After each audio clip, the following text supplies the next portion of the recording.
간밤 미국 쪽에서 이제 관세의 규제를 좀 완화해 줄 수 있다. 완성차에 대해서 이렇게 이야기를 했는데 어떻게 보시는지 신한투자증권 박광래 연구원 모시고 이야기 나눠보겠습니다. 안녕하세요. 네, 안녕하세요. 네, 관세 후폭풍에 사실 최대 매출에도 웃지 못하는 기업들, 현대차, 기아 하나씩 볼 텐데요. 자, 리포트 제목이 양호한 실적 달성에도 웃지 못하는 상황 이렇게 달아주셨네요. 네네. 왜 그렇게 보셨어요? 일단은 1분기 현대차 실적이 3.6조 네. 원 정도를 기록하면서 시장 기대치에 준하는 수준을 기록을 했습니다만 지금 시장 참여자분들이 우려하시는 것들이 여전히 좀 산적해 있기 때문에 예. 그러한 것들을 반영해서 이러한 제목을 달았다라고 말씀드리겠습니다. 그러니까 실적 한번 먼저 볼게요. 네. 전년 동기 대비했을 때 영업이익 증감 요인을 좀 하나하나 본다면요. 일단 뭐 뒤에서 기아도 말씀을 드리겠지만 현대차와 기아 둘 다 모두 환율 효과가 1분기 때 많이 반영된 분기였습니다. 현대차 같은 경우는 환율 효과로만 6천억 정도의 전년 동기 대비 이익 증가가 나타났고요. 그리고 현대캐피탈과 같은 금융 부분에서도 한 1,500억 정도의 영업이익 증가가 있었습니다. 반면에 판매 믹스 악화 및 인센티브 증가 등으로 한 4천억 정도의 감익 효과가 반영이 되면서 이러한 것들이 버무려져서 3.6조 원 영업이익이 나왔다라고 보시면 될 것 같아요. 사실은 주가는 기업 이익의 함수라고 하는데 그 공식이 전혀 요즘 통하지 않는 현대차, 기아의 주가 흐름입니다. 이렇게 실적이 좋은데 결국에는 관세가 계속 발목을 잡고 있거든요. 이 부분은 어떻게 분석을 하고 계세요? 일단은 2분기를 거치면서 관세 영향권에 진입을 할 것 같고요. 네. 지금 아무도 모른다라는 게 지금 가장 큰 리스크 요인인 것 같아요. 그러니까 관세 영향으로 인해서 얼만큼의 이익이 감소가 된다라고 알면은 그만큼 주가가 빠지고 말 텐데 아직 이거를 아무도 지금 본 적이 없는 예이기 때문에 그런 것들을 조금 뭐 5월달, 6월달 판매 데이터 등을 통해서 확인해보고자 하는 시장 참여자들의 좀 욕구가 있을 것 같고요. 네. 그리고 지금 1분기 실적이 잘 나오게 만들었던 환율도 지금은 1분기보다는 조금씩 하향 안정화되는 추세에 진입을 했기 때문에 예. 이러한 것들이 조금 약간 주가의 발목을 잡고 있는 요인이다라고 좀 생각을 하고 있습니다. 그 관세 정책이 일단 시행이 된다고 하면 좀 보수적인 시나리오까지 대입을 해서 본다면 우리 현대차나 기아의 가격 경쟁력은 어느 정도가 되는지도 궁금한데요. 뭐 일단은 그 관세라고 하는 거는 현대차와 기아만 콕 집어서 하는 게 아니고 네. 전 OEM을 대상으로 하는 것이기 때문에 그 가격 경쟁력 그 자체에 큰 변화는 없을 것 같아요. 근데 이제 만약에 특정 브랜드가 우리는 가격을 할인할 것이야 라고 네. 나오게 되면은 그때부터는 가격 경쟁력에서의 순위가 바뀔 수는 있겠죠. 뭐 일례로 지금 포드와 닛산 같은 경우는 다른 업체들은 절대 가격을 올리지 않겠다 아니면 소폭 올리겠다라고 하는 와중에 그 아까 언급드린 두 회사 같은 경우로 지금 할인 판매를 하고 있거든요. 그래서 이제 이러한 조금 시장의 어지러운 상황을 좀 점유율 확대 기회로 좀 활용을 하고 있는데 네. 만약에 이러한 모습이 하반기 때 다른 브랜드로 좀 확산이 되게 되면은 현대차와 기아의 가격 경쟁력도 그때 가서 다시 한번 평가를 해봐야 되지 않겠느냐라고 좀 생각을 하고 있습니다.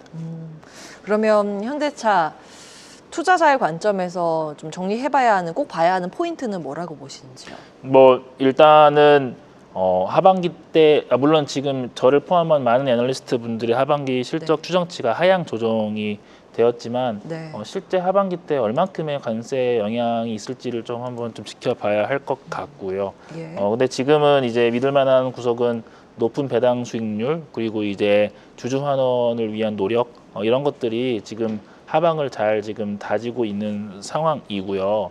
그 모두에서 언급해 주신 것처럼 네. 미국에서의 관세 정책이 언제든지 또 완화될 수 있는 기대감이 또 있기 때문에 네.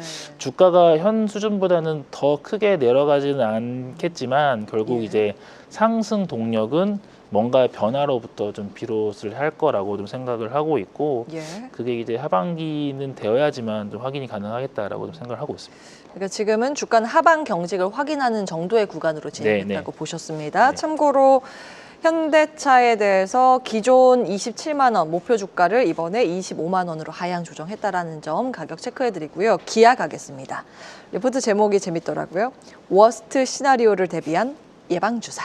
이게 무슨 이야기예요? 일단은 1분기 실적이 현대차하고는 다르게 살짝 조금 시장 기대치를 하회했어요. 시장에서는 3.2조 원 정도 영업이익을 기대했는데 3조 원 영업이익을 발생을 했죠. 그러니까 어차피 관세 영향을 감안해서 실적 추정치를 낮춰야 되는 상황이었는데 뭐 1분기 실적도 안 좋게 나왔기 때문에 뭐 겸사겸사 예방 주사를 맞았다라고 이제 좀 의미를 담았다라고 보시면 될 것 같습니다. 예, 실적부터 정리하겠습니다. 1분기 실적 어떻게 나왔나요? 뭐 일단 3조 원 영업이익 나왔고요. 그 영업이익 증감 요인을 살펴보면은 현대차와 마찬가지로 원달러 환율 상승 효과가 한 3,600억 정도 있었습니다. 네. 근데 이제 반면에 미국 시장에서 인센티브 증가 그리고 판매 믹스 악화 등으로 해서 각각 4천억 정도의 영업이익 감소 요인이 좀 발생을 했습니다. 특히나 이제 판매 믹스 악화가 조금 도드라졌는데요.